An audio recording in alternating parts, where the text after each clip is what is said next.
कहानी पत्थर की तपस्या और मूर्तिकार। भाग 1। चुनाव की घड़ी। एक समय की बात है, एक बहुत ही कुशल मूर्तिकार एक घने जंगल से गुजर रहा था। वह भगवान की एक सुंदर प्रतिमा बनाने के लिए सही पत्थर की तलाश में था। चलते चलते उसे दो विशाल और सुंदर पत्थर दिखाई दिए। मूर्तिकार ने सोचा, ये दोनों पत्थर प्रतिमा बनाने के लिए बिल्कुल सही है। उसने अपना झोला खोला और छैनी हथौड़ी निकालकर पहले पत्थर पर काम करना शुरू किया। जैसे ही उसने पत्थर पर पहली चोट की, पत्थर के भीतर से एक दर्द भरी आवाज आई, रुको, मुझे मत मारो, मुझे बहुत दर्द हो रहा है, कृपया मुझे छोड़ दो, मैं इस चोट को सहन नहीं कर सकता। मूर्तिकार दयालु था। उसने सोचा कि यदि यह पत्थर अभी इतना दर्द नहीं सह पा रहा तो यह एक पूर्ण प्रतिमा कैसे बनेगा। उसने उस पत्थर को छोड़ दिया और दूसरे पत्थर के पास गया। भाग 2। संघर्ष और धैर्य। मूर्तिकार ने दूसरे पत्थर पर प्रहार करना शुरू किया। उसे भी दर्द हुआ, लेकिन वह पत्थर चुप रहा। मूर्तिकार ने उसे तराशना जारी रखा। उसने पत्थर के अनावश्यक हिस्सों को काट काट कर अलग किया। घंटों बीत गए, दिन बीत गए। मूर्तिकार की छेनी पत्थर के सीने को चीरती रही, लेकिन पत्थर ने हार नहीं मानी। वह मन ही मन कहता रहा, थोड़ा और सह लो, अंत में कुछ सुंदर निकल कर आएगा। अंततः उस साधारण पत्थर से भगवान की एक अत्यंत दिव्य और मनोहर प्रतिमा बनकर तैयार हो गई।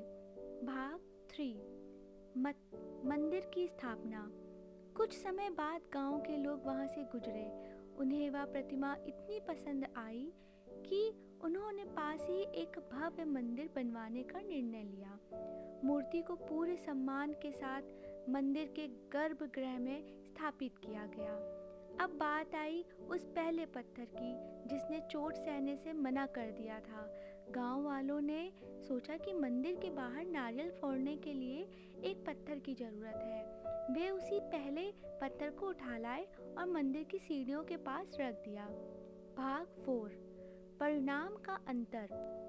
अब मंदिर में उत्सव का माहौल था।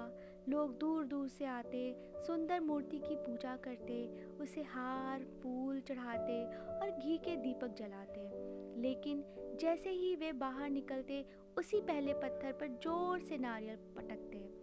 रात के समय जब मंदिर शांत हुआ तो पहले पत्थर ने मूर्ति बने पत्थर से कहा, भाई, तुम्हारी किस्मत कितनी अच्छी है, लोग तुम्हें पूजते हैं, तुम्हारी आरती उतारते हैं, और मेरी किस्मत देखो, हर कोई मुझ पर नारियल फोड़कर जाता है।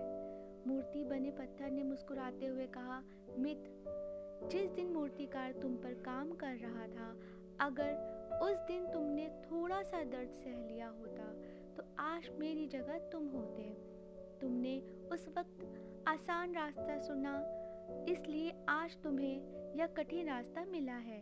मैंने उस समय की चोट को तपस्या समझकर सहा, इसलिए आज मैं इस सम्मान के योग्य हूँ। कहानी का सार। यह कहानी हमें सिखाती है कि सफलता बिना संघर्ष के नहीं मिलती। पहला, अनुशासन और कष्ट आज का अनुशासन कल की स्वतंत्रता पर बनता है। दृष्टिकोण। मुश्किलें हमें तोड़ने के लिए नहीं बल्कि हमें तराशने के लिए आती हैं। थर्ड, धैर्य। जो व्यक्ति समय की मार को धैर्य से सह लेता है, दुनिया अंत में उसी के सामने झुक जाती है।